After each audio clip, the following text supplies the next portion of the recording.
Kekuatan makin dipersatukan. Brigade Al-Qassam dan Al-Quds kompak serang tentara Israel di Gaza Utara.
Pertempuran di beberapa lokasi di Gaza dilaporkan antara pasukan Israel dan juga kelompok bersenjata Palestina, baik Brigade Al-Qassam dan juga Al-Quds. Menurut sayap bersenjata Hamas Brigade Qassam, mereka menyerang tentara Israel di kamp pengungsi Jabaila dan daerah Al-Fallujah di jalur Gaza Utara. Hal itu telah menyebabkan banyak tentara Zionis tak berdaya dan terkejut dengan serangan mendadak dari dua kubu itu.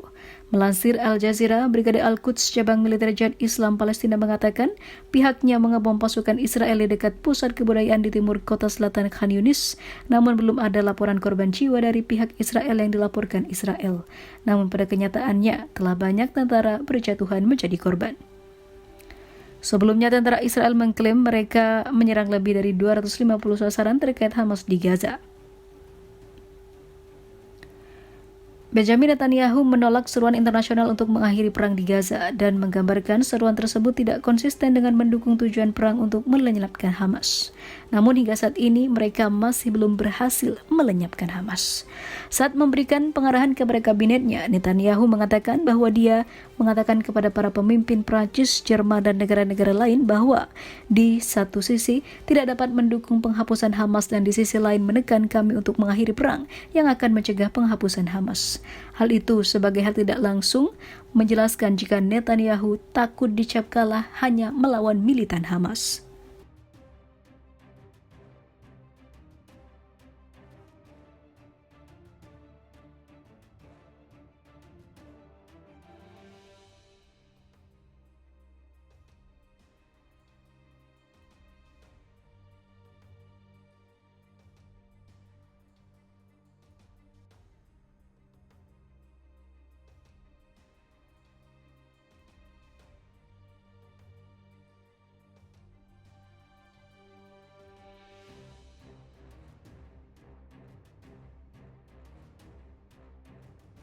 Di tengah makin memanasnya perang Israel-Hamas setelah gencatan senjata di Gaza, kapal perang Amerika Serikat dan beberapa kapal komersial diserang di Laut Merah pada hari Minggu kemarin.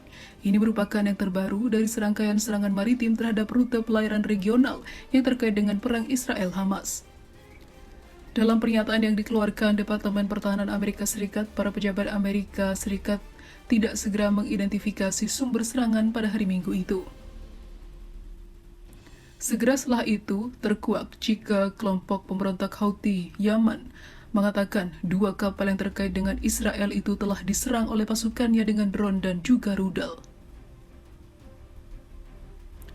Kami mengetahui laporan mengenai serangan terhadap USS Carney dan kapal komersial di Laut Merah dan akan memberikan informasi tersebut ketika bersedia, katanya.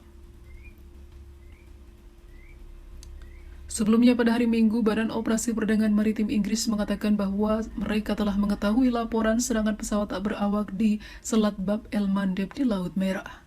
Disebutkan juga bahwa drone yang berasal dari Yaman aktif di wilayah tersebut dan kemungkinan terjadi ledakan. Serangkaian serangan maritim telah dilaporkan terjadi di perairan Timur Tengah ketika pecahnya perang antara Israel dan Hamas yang mengancam akan berkembang menjadi konflik regional yang lebih luas. Sebelumnya, pada bulan lalu, kelompok Houthi juga menyita sebuah kapal pengangkut kendaraan yang terkait dengan Israel di Laut Merah di lepas pantai Yaman. Houthi sebelumnya telah menembakkan rudal balistik dan drone bersenjata ke sasaran Israel dan berjanji untuk terus menargetkan kapal-kapal Israel di wilayah tersebut, hingga kini kapal Amerika lah yang menjadi korban. Angkatan bersenjata Yaman terus mencegah kapal-kapal Israel dan yang berafiliasi dengan Israel mengarungi Laut Merah dan juga Teluk Aden. Sampai agresi Israel terhadap saudara-saudara kita yang setia di jalur Gaza berhenti, kata juru bicara Houthi Brigadir Jenderal Yahya Saree dalam sebuah pernyataan yang mengaku bertanggung jawab atas serangan pada hari Minggu itu. Saree juga mengeluarkan peringatan, semua kapal Israel yang akan lewat dan terkait dengan Israel akan menjadi sasaran tembak kami seperti kapal Amerika Serikat itu. Menurut Navy Times, USS Carney menembak satu jatuh pesawat tak berawak buatan Iran yang sedang menuju posisinya. Namun, rudal dan juga roket dari Yaman berhasil menghantam kapal perang Amerika Serikat itu.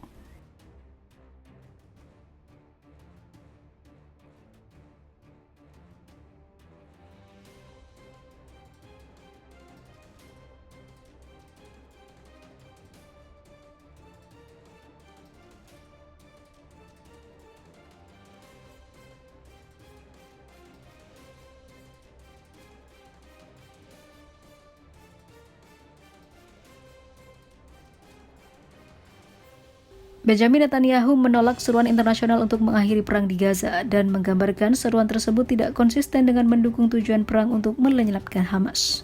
Namun hingga saat ini mereka masih belum berhasil melenyapkan Hamas. Saat memberikan pengarahan kepada kabinetnya, Netanyahu mengatakan bahwa dia mengatakan kepada para pemimpin Prancis, Jerman, dan negara-negara lain bahwa di satu sisi tidak dapat mendukung penghapusan Hamas dan di sisi lain menekan kami untuk mengakhiri perang yang akan mencegah penghapusan Hamas. Hal itu sebagai hal tidak langsung menjelaskan jika Netanyahu takut dicap kalah hanya melawan militan Hamas.